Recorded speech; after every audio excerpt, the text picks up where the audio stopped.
सदाशिवसमारम्भं शंकराचार्य अस्मत् आचार्य पर्यन्तं बन्दे गुरु परम्परा। আমি একজন পেশার জ্যোতিষ এবং শ্রীবিদ্যার উপাসক সহ তন্ত্রবিদ বা তন্ত্র শিক্ষা শিক্ষিত। তার আগে আমি কারো ছেলে, কারো স্বামী এবং কারো বাবা। তারও ঊর্ধ্বে যদি আমি ভাবি, আমি একজন ভারতীয় পশ্চিমবঙ্গবাসী এবং তারও যদি ঊর্ধ্বে আমি বলে থাকি, সেটা হচ্ছে আমি একজন সনাতন হিন্দু। তো আমার পেশা উপর নির্ভর করে আমার পরিবার।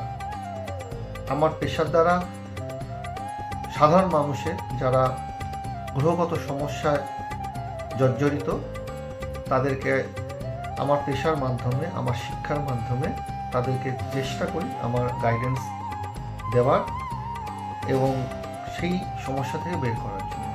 তাদের যেরকম প্রয়োজন, যার যেটা প্রয়োজন, আমি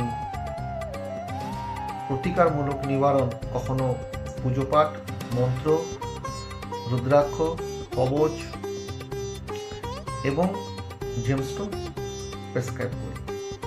কিন্তু এই সব কিছুর পিছনে যদি আমি দেখি, আমার প্রফেশনটা বেঁচে আছে বা আমার প্রফেশনটা চলছে, একটাই জিনিস, সেটা হচ্ছে স্পিরিচুয়ালিজম, শাস্ত্র, ধর্ম। এই শাস্ত্র, ধর্ম, স্পিরিচুয়ালিজম যাই বলি না কেন, সব কিছু কানেক্টেড হচ্ছে আমার সনাতন ধর্ম থেকে। কারণ অন্য কোনো সম্প্রদায় এতটা ভাস্ট জিনিস নেই, এতটা বিষয়ে, এতটা গুরুত্ব বা এতটা গুরুতর যে বিষয়গুলিকে আমরা চোখে দেখি এবং সেগুলো যেগুলো সমস্যার সমাধানে অন্য কোনো সম্প্রদায় এতটা জোর দিয়ে মানুষকে উপকার করার যে ইচ্ছা বা সম্ভব, সেটা একমাত্র সনাতন ধর্মের জ্যোতিষবিদ্যা, তন্ত্রবিদ্যা, পৌরোহিত্য, পূজা পাঠের মাধ্যমেই, যেটা কোনো অন্য কোনো সম্প্রদায় আমরা দেখতে পাই না।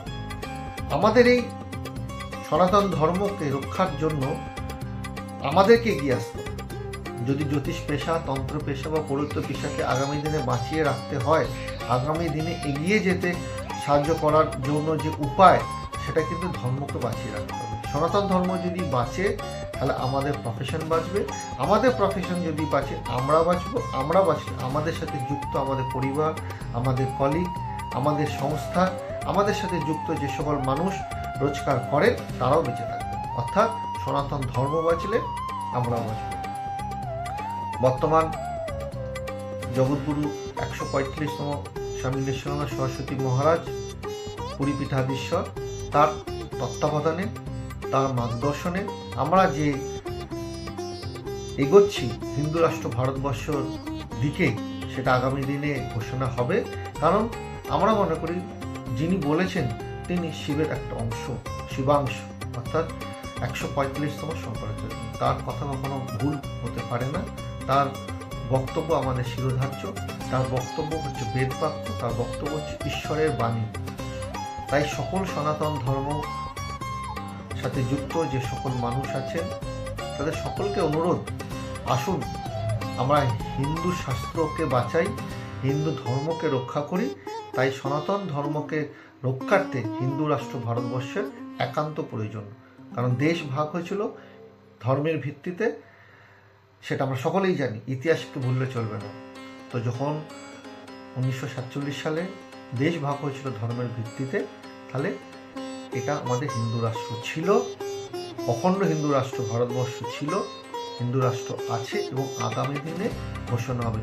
একটা কোন দুই নেতা, তারা দুই পার্টি করে, তারা নিজেদের আসন বাঁচানোর জন্য ভারতবর্ষকে, অখণ্ডকে ভারতবর্ষের টুকরো টুকরো করে দিল। তারাও সাধারণ মানুষ ছিল, তাদেরকেই আমাদের মতো সাধারণ মানুষরা নেতার পর্যায়ে দিয়েছিল। তারা যেটা বলেছিল আমরা তখন শুনেছিলাম, কিন্তু আজকে আমাদের মনে ছিল তারা সেই ডিসিশন ঠিক নেয়নি, ভুল নিয়েছিল। আমাদের মনে হতেই পারে, আমরাই নেতা তৈরি করি, আমাদের ভোটেই তারা নেতা হন, আর তারা আমাদের জন্য না ভেবে তারা যখন নিজেদের জন্য ভাবে, তখন দেশে এরকম প্রবলেম, সমস্যা সম্মুখীন হতে হয়। তো যে ভুল আমরা বিগত দিনে করেছি, আর আগামী দিনে সে ভুল করতে চাই না। আমাদের ভারতবর্ষ হিন্দু রাষ্ট্র গঠন করতেই হবে। জগৎগুরুর মার্গদর্শনে আমরা এগিয়ে চলেছি, এগিয়ে যাব জ্যোতিষশাস্ত্র রক্ষার্থে।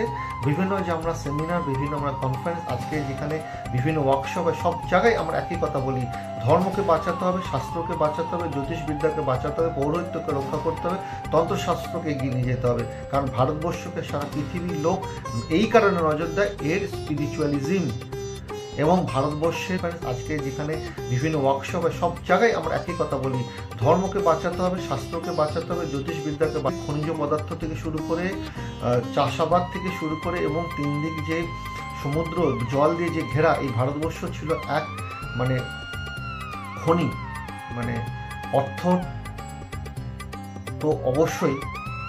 কারণ ব্রিটিশ গভর্নমেন্ট এখানে কেন ঘাঁটি গেড়েছিল তার কারণ একটাই ছিল, এখানকার ফসল, এখানকার মাইন্স, এখানকার জীবিকার জন্য যা যা উৎপাদন সারা বিশ্বের নেই, সবচেয়ে বেশি উৎপাদন যেটা হয় সেটা হচ্ছে আমাদের জ্যোতিষশাস্ত্র, তন্ত্রশাস্ত্র, পৌরোহিত্যের দ্বারা মানুষের উপকার, যেটা অন্য কোনো দেশে অসম্ভব।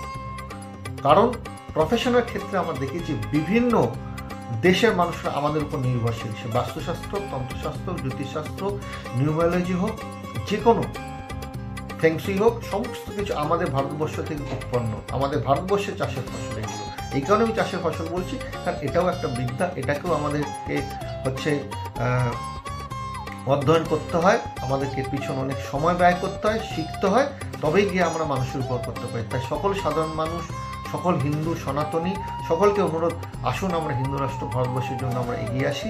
আর বাকি একটা কথা শেষে বলবো যে অন্য কোনো সম্প্রদায়কে কিন্তু আঘাত দিয়ে নয়, কারণ তাদেরও সৃষ্টি এই সনাতন ধর্ম থেকে। সবাই ভালো থাকবেন, হিন্দু রাষ্ট্রের জন্য আপনারা এগিয়ে আসুন।